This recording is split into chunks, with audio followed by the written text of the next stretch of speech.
A few hours before he had clawed my little canary out of its cage and crunched it between his cruel teeth. I could not see the cat, but the thought in my mind was distinct. He is making for the high grass at the end of the garden. I'll get there first. I put my hand on the box border and ran swiftly along the path. When I reached the high grass, there was the cat gliding into the wavy tangle. I rushed forward and tried to seize him and take the bird from between his teeth. To my horror, a huge beast, not the cat at all, sprang out from the grass, and his sinewy shoulder rubbed against me with palpitating strength. His ears stood up and quivered with anger. His eyes were hot. His nostrils were large and wet. His lips moved horribly. I knew it was a tiger, a real live tiger, and that I should be devoured, my little bird and I. I do not know what happened after that. The next important thing seldom happens in dreams. Some time earlier I had a dream which made a vivid impression upon me. My aunt was weeping because she could not find me, but I took an impish pleasure in the thought that she and others were searching for me, and making great noise which I felt through my feet. Suddenly the spirit of mischief gave way to uncertainty and fear. I felt cold. The air smelt like ice and salt. I tried to run, but the long grass tripped me, and I fell forward on my face. I lay very still, feeling with all my body. After a while, my sensations seemed to be concentrated in my fingers, and I perceived that the grass blades were sharp as knives, and hurt my hands cruelly. I tried to get up cautiously, so as to not cut myself on the sharp grass. I put down a tentative foot, much as my kitten treads for the first time the primeval forest in the back yard. All at once I felt the stealthy patter of something creeping purposefully toward me. I do not know how at that time the idea was in my mind. I had no words for intention or purpose. Yet it was precisely the evil intent, and not the creeping animal, that terrified me. I had no fear of living creatures. I loved my father's dogs, the frisky little calf, the gentle cows, the horses and mules that ate apples from my hand, and none of them had ever harmed me. I lay low, waiting in breathless terror for the creature to spring and bury its long claws in my flesh. I thought, "They will feel like turkey claws." Something warm and wet touched my face. I shrieked, struck out frantically, and awoke.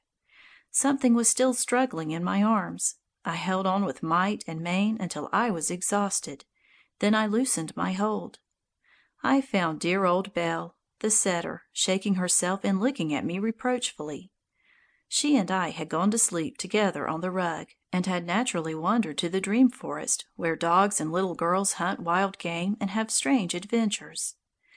We encountered hosts of elfin foes, and it required all the dog tactics at Belle's command to acquit herself like the lady and huntress that she was. Belle had her dreams too. We used to lie under the trees and flowers in the old garden, and I used to laugh with delight when the magnolia leaves fell with little thuds, and Belle jumped up, thinking she had heard a partridge.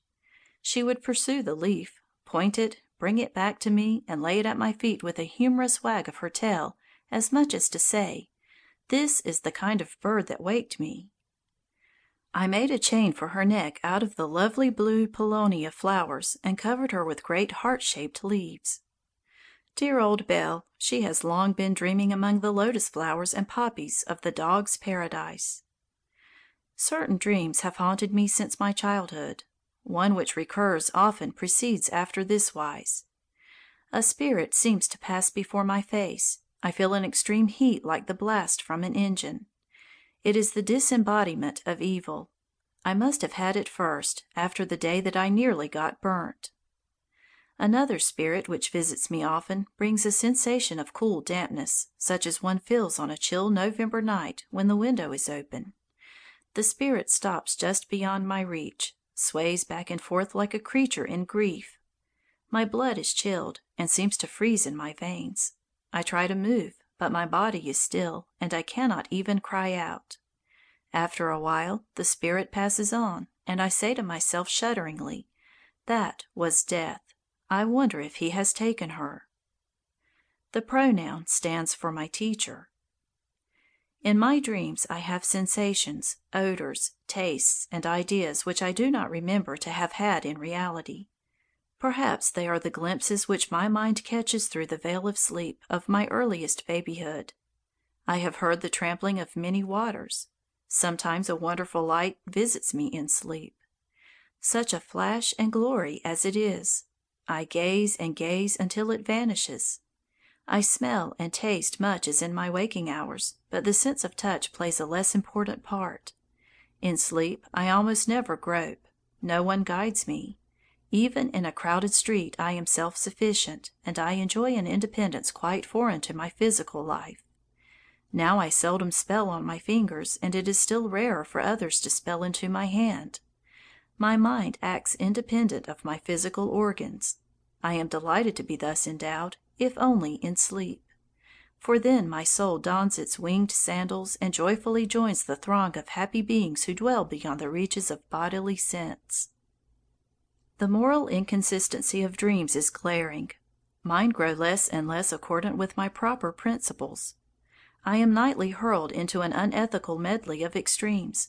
I must either defend another to the last drop of my blood or condemn him past all repenting. I commit murder sleeping to save the lives of others. I ascribe to those I love best acts and words which it mortifies me to remember, and I cast reproach after reproach upon them.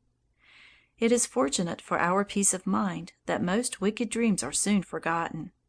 Death, sudden and awful, strange loves and hates remorselessly pursued, cunningly plotted revenge, are seldom more than dim haunting recollections in the morning, and during the day they are erased by the normal activities of the mind.